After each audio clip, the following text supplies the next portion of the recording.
Hi hello నమస్తే, నేను మీ Gopi. Welcome back to our channel. ఈరోజు మన వచ్చరికి సీనియర్ జర్నలిస్ట్ ఎమ్మంది రామారావు గారు ఉన్నారు. సార్ నమస్తే. సార్ వేణుస్వామి గారి మీద సీనియర్ జర్నలిస్టులు, అదేవిధంగా సినిమా జర్నలిస్టులు శోభిత గారు కూడా కేసు పెట్టారు.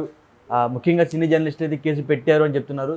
సో ఎందుకు కేసు పెట్టవలసి వచ్చింది, అదేవిధంగా ఇక్కడ నుంచి అయినా సరే జాతకాలు మానేస్తారు వేణుస్వామి గారు?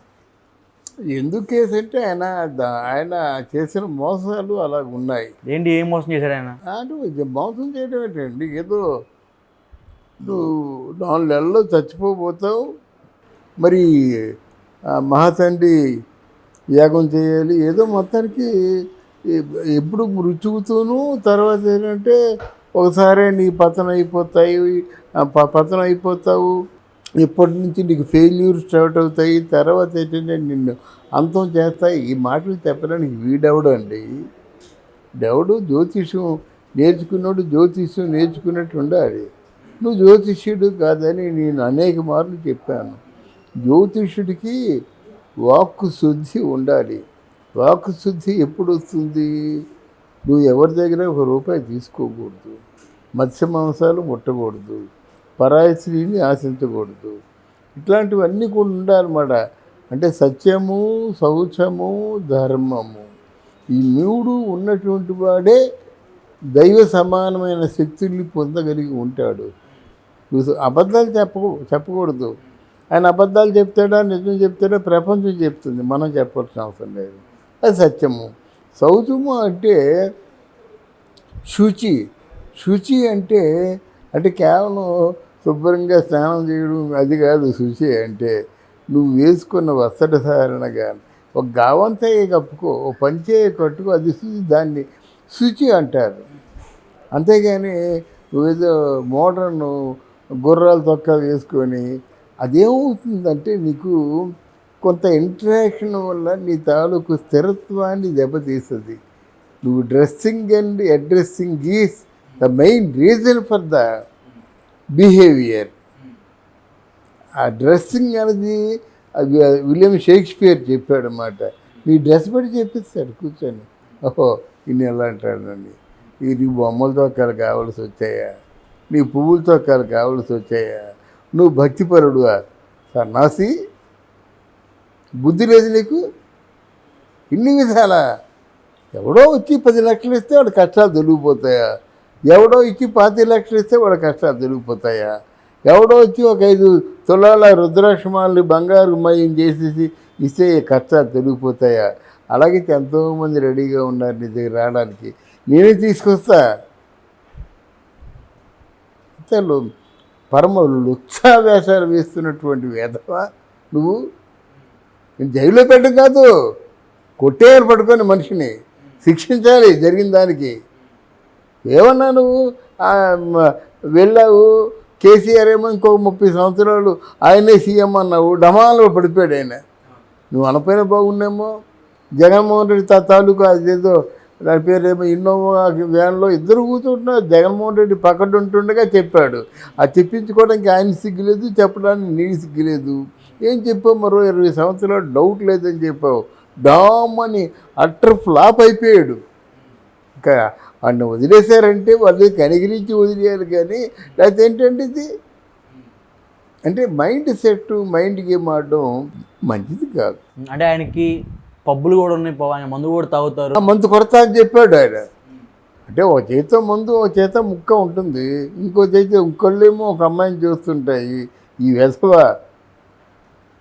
రండి దైవానాం మానుష రూపేణ. ఎవరైతే సత్యము, శౌచము, ధర్మంతో ఉంటాడో వాడికి వాణి పలికిస్తుంది. ఇంత గబ్బుగా ఉన్నవాడికేమో లేదనుకున్న వాళ్ళకి లేదండి, నాలాంటి వాడికి ఆ వాణి పలికించే పలుకే ఇన్ని వేలు వీడియోస్ చేశానంటే ఇంకా దానికి కారణం ఏంటంటే తెల్లాళ్ళు ఇస్తే పడి ఏడుస్తా. ఒక మంచి వాక్కు పలికించు తల్లి అని ఏడిస్తే ఆవిడ దయ కలిగితే మంచి వాక్కు వస్తుంది.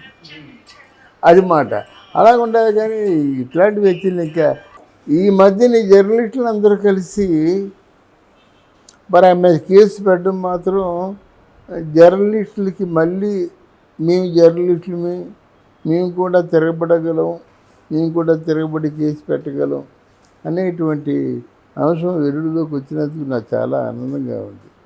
ఇదే ఐకమత్యాన్ని. అంటే వాళ్ళ ఆవిడ ఎవరైతే ఉన్నారో సో ఆమె నిన్న ఒక వీడియో పెట్టడం జరిగింది. జర్నలిస్టులు చెప్పుకోవడం కాదు, జనాలకు ఉపయోగపడే మంచి మంచి ప్రోగ్రామ్స్ చేయండి, కేవలం మా ఆయన మీద ఫోకస్ పెట్టమాకని చెప్తున్నాను. సో ఆమె వర్షం ప్రకారం మీరేం చెప్తారు? అలాగే వీళ్ళు ముందే ప్రిపేర్ అయ్యారండి. ఎందుకు ప్రిపేర్ అయ్యారో ఏదో మొత్తానికి ఉంటుంది, దానికి కారణం ఉంటుంది అందరికీ. ఇప్పుడు నాకు ఎన్నో దెబ్బలు తగిలాయి, ఎవరైనా పట్టించుకుంటాడా? అంటే వాళ్ళ భార్య ఎవరైతే ఉన్నారో వాణి గారు, సో ఆమె ఏంటంటే నాగ చైతన్య గారు నాకు ఒక బ్యాగ్ గిఫ్ట్గా పంపించారని చెప్తున్నారు. ఎవరు? వేణుస్వామి వాళ్ళ ఆవిడ నాగ చైతన్య అడుగుతుంది. సో ఎందుకు మళ్ళీ లేదే అడిగారు? ఆవిడ చెప్పింది ఏంటంటే వీణావాణియే శోభితకు ఒక మంచి నా దగ్గర ఉన్న కాస్ట్లీయెస్ట్ బ్యాగ్ని పంపిస్తానని చెప్పింది. మీరు ఎలాగో తప్పుగా అర్థం చేసుకున్నారు. ఇది ఆవిడ వీణావాణి ఏం చెప్పిందంటే, ఇది పెళ్ళైన సందర్భంగా అంటే మేము విడాకులను కోరుకోవటం లేదు, పైగా వాళ్ళ మంచిని మేము కోరుకుంటున్నాము ఆయన ఏదో అలాగన్నాడు కానీ అని చెప్పింది. నాకు మాత్రం చాలా గౌరవం ఉంది ఆవిడ మీద, ఒక మంచి వ్యానిటీ బ్యాగ్ ఇచ్చి ఇద్దాం అనుకున్న, చాలా కాస్ట్లీ నా దగ్గర ఉన్నది అని చెప్పింది. అది వద్దులేండి అవన్నీ. ఓకే.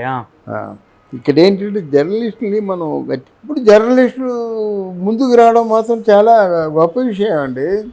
ఒకప్పుడు జర్నలిస్టులనేమో ఇంటికి ఒక శ్రేయోభిలాషులుగా చూసేవాళ్ళు ప్రొడ్యూసర్లు, డైరెక్టర్లు.